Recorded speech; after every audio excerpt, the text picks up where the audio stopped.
हम ये चार्ट अगर देखें, हमारे पास टेम्परेचर रेंजेस हैं और जिसपे हमारे पास जो है नंबर ऑफ कार्बन है, और हमें बताया गया कि इस नंबर ऑफ कार्बन में हमें क्या चीज़ मिलती है। Below 20 degree centigrade we get from, यहाँ पे कौन सी चीज़ एवोपरेट होना शुरू होगी, C1 से लेके C4 तक के जितने भी कार्बन कंपाउंड्स होंगे वो एवोपरेट होना शुरू होंगे, जो जिसमें हमारे पास नेचुरल गैस या बॉटल गैस आती है। अगर हम देखें C5 to C16 जो 20 से 60 डिग्री सेंटीग्रेड पे बॉयल होते हैं, दैट इज पेट्रोलियम ईथर। हमारे पास पेंट इंडस्ट्री और हमारे पास एज सॉल्वेंट इस्तेमाल हो रहा होता है, ऑर्गेनिक सॉल्वेंट। हमारे पास 60 से 120 डिग्री सेंटीग्रेड देखे हैं, C6 to C7 हमारे पास होता है लिग्रोआइन, ये भी हमारे पास एक ऑर्गेनिक सॉल्वेंट है। अब हमारे पास क्या, अगर हम 40 से 200 से देखें, 200 तक देखें, तो हमारे पास C5 to C10 है। C5 to C10 की जो रेंज है वो क्या है, गैसोलीन की। व्हाट इज गैसोलीन, जिसको हम आम जबान में कह लेते हैं पेट्रोल। पेट्रोल जो हमारे पास गाड़ी चलाने के लिए इस्तेमाल होता है, दैट इज गैसोलीन, और वो हमारे पास किस रेंज में, C5 to C10। ठीक है। इसके अलावा अगर हम और आगे जाएं, what we have is 175 to 325। ये हमारे पास क्या होता है, C12 to C18, that is kerosene oil which is a jet fuel.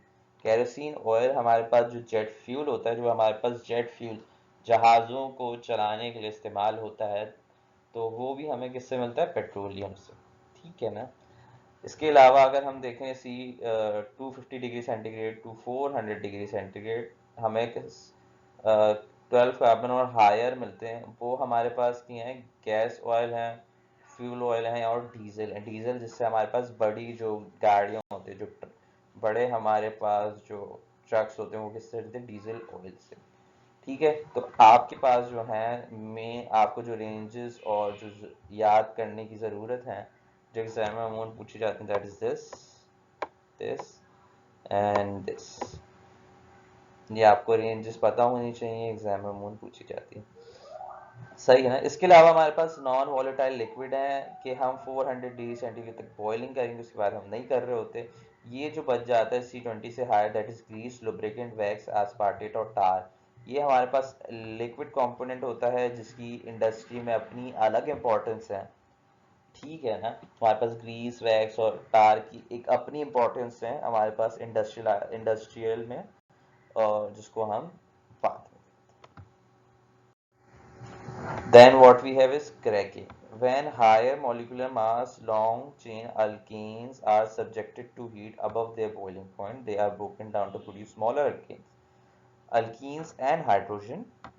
This thermal decomposition called as cracking or pyrolysis. हमारे पास क्या है, व्हाट इज क्रैकिंग, नाम से तो चल रहा है क्रैक करना, तोड़ना। व्हेन हायर मॉलिक्यूलर मास, हमारे पास जो हायर मॉलिक्यूलर मास, जो हम 20 से अबव जो बोल रहे होते हैं, हमारे पास कार्बन 20 से जो अबव होते हैं, उनको हम जब तोड़ रहे होते हैं, जब वो हीट से सब्जेक्टेड होते हैं, मतलब उनके ऊपर हीट डाली जाती है,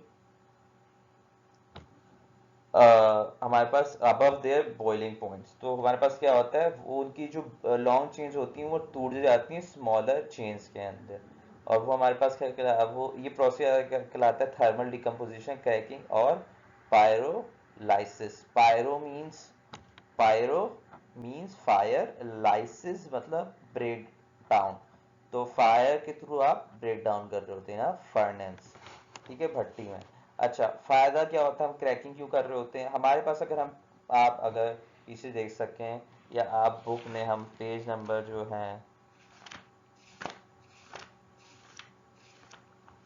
पेज नंबर हमारे पास चैप्टर नंबर 6 के अंदर, अगर आप पेज नंबर 102 देख सकें, तो हमारे पास उसके अंदर जो रेंजेस लिखी हुई हैं, जो हमने इससे पहले ही पढ़ी हैं, अभी जो इससे पहले वाले स्लाइड में हमने देखी हैं, अगर हम देखें तो यहाँ पे जो हायर हैं, 20 से हायर हैं, ये हैं तो हमारे पास इंडस्ट्रियल इंपॉर्टेंट कंपाउंड्स, लेकिन इनकी जो इम्पोर्टेंस है, इनका जो इनकी हमें कॉस्ट मिलेगी वो कम मिलेगी हमारे पास, अगर हम ऊपर जाके देखें, और हमारे पास जो लोअर चेन जो कंपाउंड्स हैं, उनकी कॉस्ट जो है, गैसोलीन हो गया, केरोसिन ऑयल हो गया, डीजल हो गया, इनकी कॉस्ट हमें ज़्यादा मिलेगी, लेकिन जो हमारे पास जो नीचे के लिक्विड पार्ट है उसकी कॉस्ट तो हमें कम मिलेगी।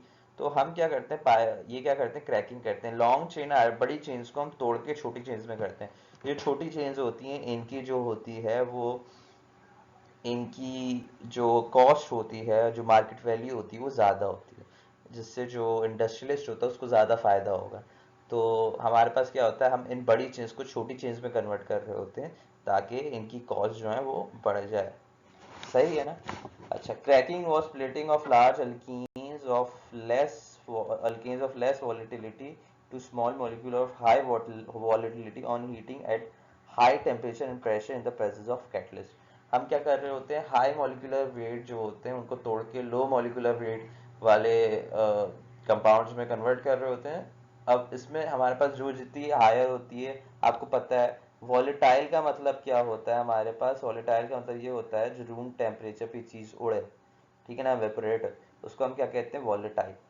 हमारे पास वॉलेटाइल सब्सटेंसेस वो सब्सटेंसेस होते हैं जो रूम टेम्परेचर पर होते हैं। तो हमारे पास जो जितना हाई मॉलिक्यूलर वेट होता है, जितना हाई मॉलिक्यूलर वेट होता है उतना ही हमारे पास जो है वो क्या होते हैं, वो नॉन वॉलेटाइल होते हैं। जितना लो होता है वो उतने ज़्यादा। गैसोलीन, हमारे पास पेट्रोल जो होता है आप सबको पता है रूम टेम्परेचर पर उड़ता है, तो वो रूम टेम्परेचर पर उड़ता है जब भी उसको हम वॉलेटाइल कह रहे होते हैं, गैसोलीन। तो ये जो जितने भी हमारे पास गैसोलीन है, ये सब क्या होते हैं, लो मॉलिक्यूलर वेट होते हैं और ये ज़्यादा वॉलेटाइल होते हैं, रूम टेम्परेचर पर उड़ते हैं, तो हम इनको इसमें कन्वर्ट करते हैं। एग्जाम्पल देख लें, अगर हम एक हैवी गैस ऑयल की इन the presence of high temperature और प्रेशर, और हमारे पास एक कैटलिस्ट होता है दैट इज जियोलाइट, तो हमें क्या मिलता है, एन हेप्टेन और हेप्टीन मिलता है। और हमारे पास फर्दर स्मॉलर, और हमारे पास बड़े बड़े होते हैं उसको, ये और फर्दर क्रैकिंग में जाते हैं और छोटे से छोटे से छोटे कंपाउंड्स में ये कन्वर्ट होते रहते हैं। Then what we have is the reforming of petroleum, the conversion of straight chain hydrocarbons into branch chain hydrocarbons having high combustibility is called as reforming of petroleum. Reforming of petroleum क्या करता है, हम straight chain hydrocarbons को branch chain hydrocarbons में कर रहे होते हैं। क्यों?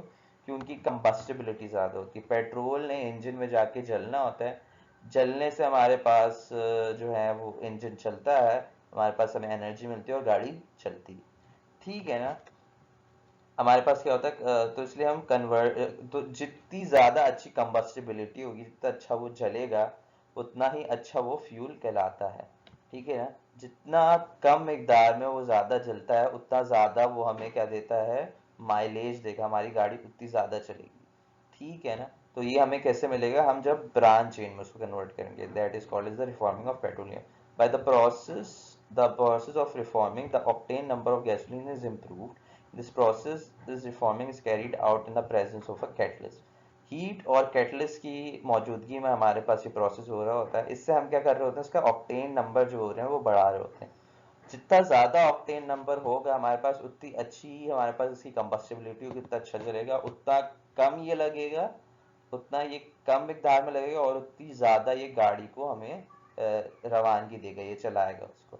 तो ये प्रोसेस में हम क्या कर रहे होते हैं, एन ऑक्टेन जो होता है स्ट्रेट चेन वाला ऑक्टेन, उसको हम ब्रांच चेन में कन्वर्ट होते हैं। 2,2,4 ट्राई मिथाइल पेंटेन में हम उसको कन्वर्ट कर रहे होते हैं। That is the reforming of petrol. An alkene burns in internal combustion engine with explosion and produce knocking, but branch chain hydrocarbon burns smoothly. Reforming is a process similar to cracking while convert N alkenes into branch alkenes, ठीक है। अच्छा, N alkenes हमारे पास क्या लिखा है, N हमारे पास जो straight change होते हैं, ठीक है ना, अभी हम इसको आगे जाके देखेंगे। N हमारे पास कौन से होते हैं, स्ट्रेट चेन अल्केन्स होते हैं, ठीक है। वो हमारे पास जब बर्न होते हैं तो हमारे पास नॉकिंग, एक शार्प सी मेटेलिक साउंड हमें देते हैं, ठीक है ना, तो कहलाती है नॉकिंग, इंजन के अंदर नॉकिंग कहलाती है। लेकिन अगर हम ब्रांच इन कर लें तो हमारे पास जो नॉकिंग होती है वो नहीं हो रही होती, ठीक है ना, वो शार्प मेटेलिक साउंड हमें नहीं मिलती, स्मूथली बर्निंग होती है उसकी। अच्छा, रिफॉर्मिंग में हम बिल्कुल क्रैकिंग की तरह होता है, बट इसमें जो हीट दे रहे होते हैं, वो हीट और प्रेशर जो दे रहे होते हैं हम, वो हमारे पास जो है इतना नहीं होता कि वो तोड़ दे, बट इतना होता है कि उसकी कन्फिग्रेशन चेंज कर दे, उसका स्ट्रक्चर चेंज कर दे। The octane number of gasoline may be improved by adding triethylene lead TEL जिसका फॉर्मूला है हमारे पास, which is knocking inhibitor, but the use of compound contain lead causing environmental pollution। अच्छा, हमारे पास क्या है, हमारे पास पहले ज़माने में क्या इस्तेमाल होता था, tetra ethylene lead.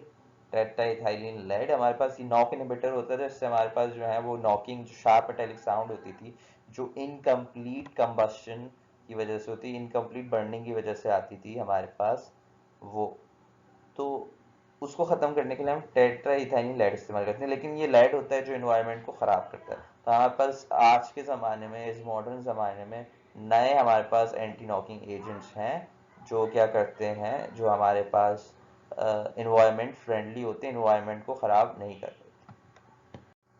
Then we have another topic, polymerization। Polymerisation को अगर हम डिफाइन करें किस तरह से, a type of chemical reaction in which a number of simple molecules or monomers are joined to form a very large set of molecules is called as polymerization।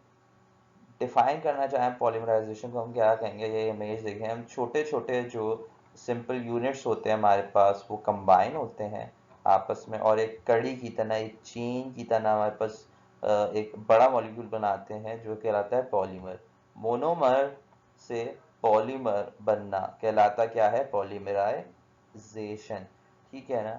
हम अगर polymers को देखना चाहें, इमेजिन करना चाहें, तो हम क्या कह रहे होते हैं अमूमन, कि अगर हम एक ट्रेन ले तो हमारे पास एक ट्रेन जो है वो पॉलीमर है, और जो उसका एक हमारे पास जो ट्रेन का डब्बा होता है वो हमारे पास क्या कहलाएगा, मोनोमर है। तो बहुत सारे मोनोमर मिलके एक कड़ी बनाते हैं जो पॉलीमर बनाते हैं, ऐसे कंपाउंड्स को पॉलीमर कहते हैं।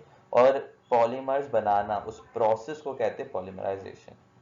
पॉलीमराइजेशन की दो तरह की टाइप्स होती है हमारे पास, एडिशनल पॉलीमराइजेशन और कंडेंसेशन पॉलीमराइजेशन।